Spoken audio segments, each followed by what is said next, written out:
હાલો friends, રસોઈની દુનિયામાં આપનું સ્વાગત છે। આજે હું ધરો આઠમ સ્પેશિયલમાં તમને હું એકદમ સોફ્ટ ચોખાના લોટના લડ્ડુ બનાવવાની રેસીપી જણાવીશ।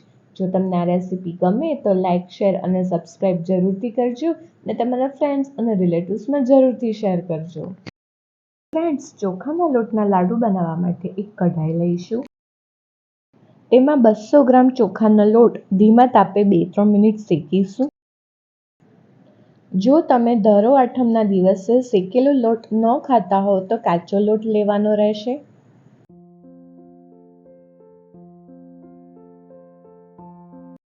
ત્યારબાદ તેમાં તાજા દૂધની 3 ચમચી મલાઈ લઈશું। આમાં તાજી જ મલાઈ એડ કરવાની રહેશે। જો તમે વાસી મલાઈનો યુઝ કરશો તો લડ્ડુમાં મલાઈની વાસ મારશે। હવે 2 ચમચી ઘી ઉમેરીશું।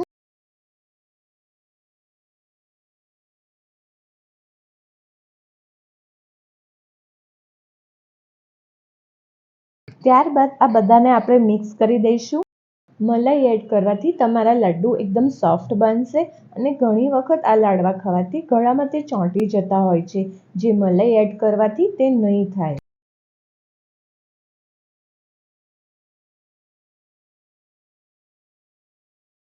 ત્યારબાદ તેમાં દળેલી ખાંડ 1 ચમચી એડ કરીશું।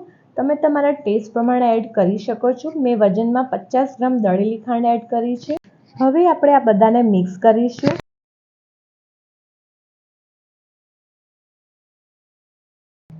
મિક્સ થઈ ગયા બાદ આપણે ગેસની ફ્લેમ બંધ કરી દઈશું। હવે આપણે 10 થી 15 મિનિટ ઢાંકીને તેને થીજવવા દઈશું। 10 મિનિટ પછી તમે જોઈ શકો છો આ ઢાંકણ પર વરાળ જામી ગઈ છે। આપણે હવે હાથથી બરાબર આ બધાને મિક્સ કરી દઈશું।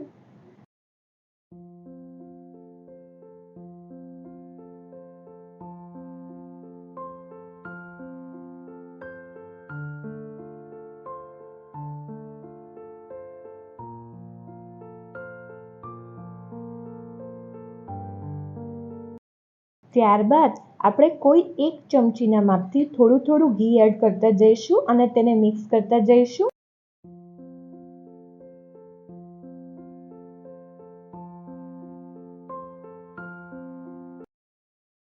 જો તમને ઘી કેટલું એડ કરવું તે ખબર ન પડે તો આ રીતના લાડવા વાળીને જોઈ લેવા।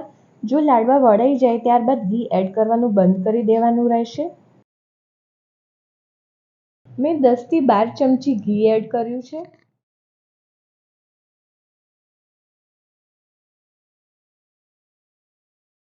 હવે આપણે આવી રીતે લાડવા કરીશું।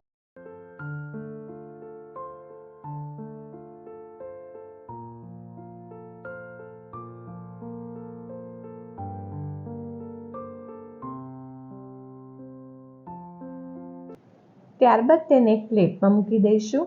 આવી જ રીતે બધા લાડવા કરી દેવાના રહેશે। ફ્રેન્ડ્સ, તો આપણા એકદમ સોફ્ટ ધરો આઠમ સ્પેશિયલ ચોખાના લોટના લડ્ડુ રેડી થઈ ગયા છે। તમે આ રેસીપી જરૂરથી ટ્રાય કરજો અને મારા કમેન્ટ સેક્શનમાં જરૂરથી કમેન્ટ આપજો।